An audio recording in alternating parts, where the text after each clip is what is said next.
Cameraman வந்துட்டாப்லையா? வாங்க வாங்க வாங்க. கேமரா எங்க? கேமரா மறைக்காதீங்க கொஞ்சம். பயங்கரமான பீரிங். இப்படி தனியா எடுத்துக்கலாம். புதிய நிறுவனங்கள் அவங்கள ஊக்கப்படுத்தும் வகையில் கொஞ்சம் இடையில கேப் ஆயிடுச்சு. முன்னாடி வந்து நடிச்சு கொடுத்துட்டு போயிருந்தேன். இன்னைக்கு சிறப்பான நாள். திருச்செந்தூர் முருகன் கும்பாபிஷேகம் ஜெயஜெயன் நடந்துட்டு இருக்கு. அதனால இன்னைக்கு அவங்க ஆரம்பிச்சிருக்காங்க. அதனால இது சிறப்பாக வரட்டும். இந்த படத்துக்கு பேரு சொல்லுங்க. அறியாமை.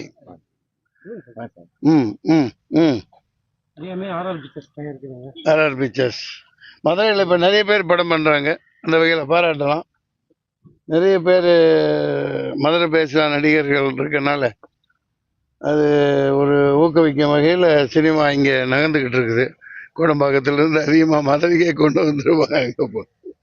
இன்னைக்கு சிறப்பான நாள் இது நடத்துறதுனால உங்களை எல்லாம் சந்தித்ததில் எங்களுக்கு ரொம்ப மகிழ்ச்சி. வா நடிகா, வா வா.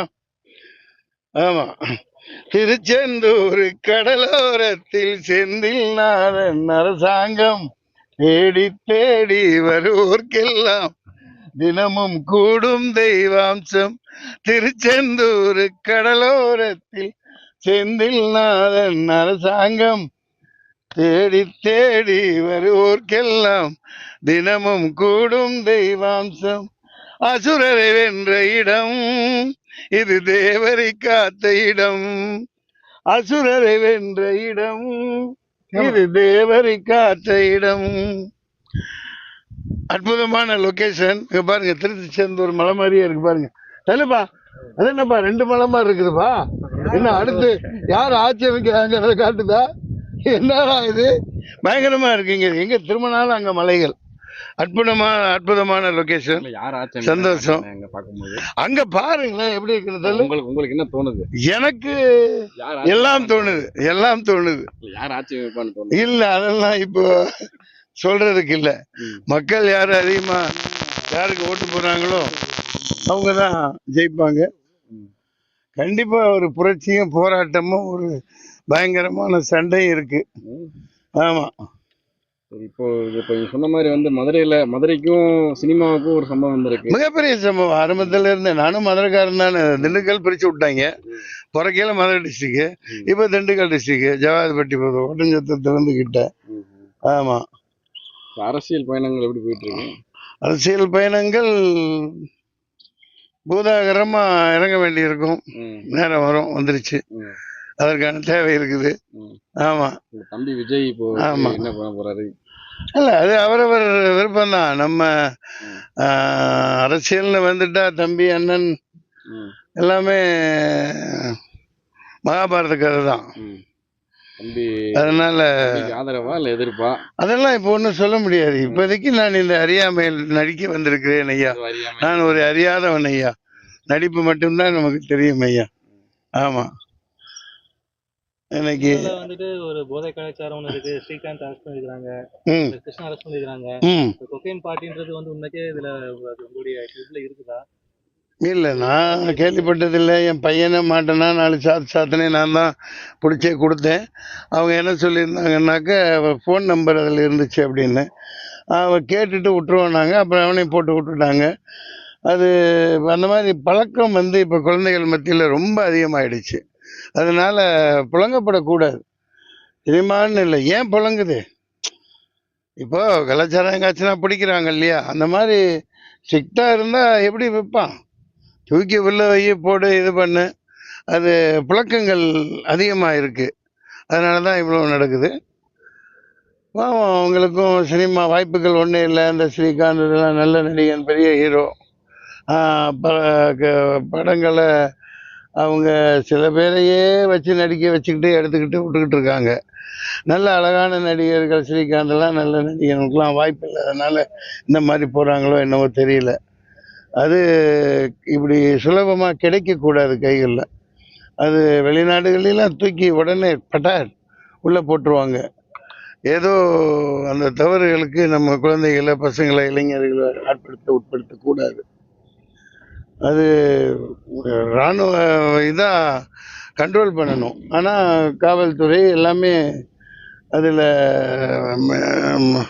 விளையாட்டுத்தனமாக அது என்னமோ கேர்லெஸ்ஸாக இருக்கிறாங்க. பல பேர் அவர்களை மீறி வர்றதுக்கு வாய்ப்பில்லை. சமுதாயத்துக்கு ஏதோ வருஷத்துக்கு ஒரு தடவை அப்படின்ற மாதிரி தான் இந்த மாதிரி நடக்குது. எந்த மாதிரி? போதை விஷயம் இல்லை அது பிடிபடுறதுனால நடக்குது. பிடிபடக்கூடாதுல்ல, மார்க்கெட்டில் விற்கப்படக்கூடாதுல்ல, தடுக்கணும் இல்லையா? ஏற்கனவே உணவே நஞ்சாயிடுச்சு. காய்கறிகள்லாம் ஊசி போட்டு வளர்க்குறான், ஆடு கோழி மாடை ஊசி போட்டு வளர்க்குறான், எல்லாமே நஞ்சாயிடுச்சு. அதனால் நாளைய தலைமுறை ரொம்ப கேள்விக்குறி தான்.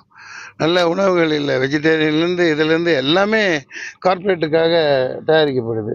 கொய்யாக்காய் இவ்வளோ பெருசு செய்யலாம், பப்பாளி பழம் விளையுது, அதாவது இயற்கையாக விளையுன்னு பார்த்தா இவ்வளோ பூசணிக்காய் தண்ணி மார்க்கெட்டில் விற்கிறான். கிலோ இவ்வளோ ஒன்று 5 கிலோ ஒரு பப்பாளி பழம் சென்னைக்கு வந்து இறங்குது. அதை கொண்டு போய் வெட்டி சாப்பிட்டா ஒன்றுமே இல்லை, சாப்பிட்ட மாதிரியே இல்லை. தக்காளி பிளாஸ்டிக் வண்டியில் வந்து 100 ரூபாய்க்கு 6 கிலோ விற்கிறாங்க. அள்ளி போட்டேன், ஒரு 5-6 பழம் வண்டியில் சிந்திருச்சு. அது 1 மாதமாக இருக்குது, இன்னமும் இருக்குது, கிடவே இல்லை, கிடவே இல்லை. அது ஒரு பிளாஸ்டிக் தக்காளி. இப்போ பாருங்கள் எப்படி எல்லாமே கார்ப்பரேட் மயமாயிடுச்சு.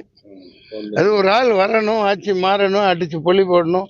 இப்போ துபாய், சிங்கப்பூர், மலேசியா, அந்த திண்ணி நாடுகள் அங்கே சாப்பிட்றதுக்குன்னே போகிறோம். ஏன் போகிறோம்? அங்கே எல்லாம் ஜென்யூனாக இருக்குது. அடித்து கழட்டிடுவான், தூக்கி தொங்க விட்டுருவான். எல்லா பொருளும் இங்கே வண்டி வர்றது பாருங்கள், கடமடான்னு ஆடும். அங்கே வர்ற வண்டியெல்லாம் பயங்கரமாக தான் எக்ஸ்போர்ட் பண்ணுறான், இல்லாட்டி தூக்கிடுவான். அந்த மாதிரி கடுமையான சட்டங்கள் வரணும். சிவகங்கையில லாக்அப் டெத் கேள்விப்பட்டிருக்கீங்க? ஆமாம், ஒரு சின்ன பையன் 27 வயசு பையனா நீ எங்கேயோ ஆரம்பிச்சு எங்கேயோ கூட்டு போறீங்க. வாங்க வாங்க, ரொம்ப தவறு தவறு. செயல்பாடு எப்படி? அது இதெல்லாம் பார்த்துட்டுலாம் இருக்கக்கூடாது. தடாலிலேயே கூட்டு யார் கம்ப்ளைண்ட் கொடுத்தா அந்த லேடியா போலீஸா அடித்தவங்க, உத்தரவு போட்டவங்க, ஃபோன் பண்ணவங்க எல்லாத்தையும் நடு ரோட்டில் நிற்க வச்சு மக்களை கல்லால் அடித்து கொல்லணும். ஒரே நாள் முடிஞ்சு மேட்ரு. அடித்து கொள்றாங்க, எஃப்ஐஆர் போடலாம், கொண்டு போய் உள்ளே வைக்கலாம், என்கொயரி பண்ணலாம். முறைப்படி தான் நான் பண்ணணும், இப்படி பண்ணக்கூடாது இல்லையா? யார் அது? ரொம்ப ரத்தம் கொதிக்குது. இந்த மாதிரி கேள்வி கேட்குறது, சிபிஐ பண்ணுறது, சிஐடி பண்ணுறது, இந்த விசாரணை, வெள்ளைப்பூண்டு, வெள்ளம், இதெல்லாம் ஒரு மயிரும் வேலைக்கு ஆகாது. அடித்து தூக்கி எல்லாத்தையும் கொண்டாந்து அதே இடத்துல நிற்க வச்சு மக்களை கல்லால் கொடுத்து அடித்து சாப்பிடுங்க. சட்டத்தை மாற்றுங்க. என்ன தப்பு இருக்குது? தப்பு செஞ்சவங்க தண்டனை அனுப்பிக்கணும். அப்போ தான் அடுத்து பண்ண மாட்டாங்க. ஜெயராஜ் அவங்களுடைய அந்த சாத்தாங்குளம் கேஸ் அப்போ நிறைய சினிமா கேஸ் வந்துட்டு அவங்களுடைய கடனை கொடுத்தாங்க. அதே மாதிரி தான் இது ரொம்ப கொடுமையான ஒரு விஷயம். இது எந்த சினிமா ஆக்டர்ஸுமே இல்லை அதில் பாதிக்கப்பட்டவங்க, அதில் தப்பு செஞ்சவங்களை தூக்கி உள்ளே வச்சாங்களா? உள்ளே வச்சு அவனை ஜெயிலில் போட்டு அவனை சாவடிச்சாங்களா? தூக்கு தண்டனை கொடுத்தாங்களா? இன்னும் கொடுக்கல. அதே மாதிரி தான் அந்த 13-14 பேர் இதில் செத்தாங்களே, ஷூட் பண்ணாங்களே, காக்கா ஒரு ஸ்டெர்லைட்டில். அதே சுட்டவங்க இன்னும் ஜாலியாக சுற்றிக்கிட்டு ப்ரொமோஷனில் எங்கே இருக்கான்னு யாருக்குமே தெரியலையே. இது தவறான, அதான் முன்னுதாரணங்கள். தவறு. மனித உயிர்கள் மலிவாக கொல்லப்படுது. இப்போ அதிமுக ஆட்சியில் இருக்கும்போது சினிமா ஸ்டார்ஸ் நிறைய பேர் கண்டனம் கொடுத்தாங்க, பெரிய லெவலில் பேசினாங்க. கண்டனம் கொடுக்கறதுனால என்னங்க? இருக்கும்போது எந்த இது யாருமே கொடுக்கவே இல்லையே. அது நீ போய் கேளுங்க. அதான் நான் சொல்கிறேனே, நான் கேட்குறேன்ல, என் குரலை கேளுங்க, என் குரலை போடுங்க. என் குரல் இல்லையா? என்னப்பா நம்ம சொல்கிறது கேட்க மாட்டேங்கிறாங்கப்பா. வாங்க டைரக்டர், ஓடிட்டீங்களா பாரு, எஸ்கேப் ஆகிட்டார். எதுக்குடா நமக்கு அரசியல்னு. ஓகே, ஆமாம். கந்தனுக்கு வேல் வேல், முருகனுக்கு வேல் வேல். வாழ்த்துக்கள். திருச்செந்தூர் நடந்து கொண்டிருக்கிற கும்பாபிஷேகம் போயிட்டீங்களா? கவர் பண்ணிங்களா? நான் பாடினதையும் போட்டுங்க. நன்றி, வணக்கம்.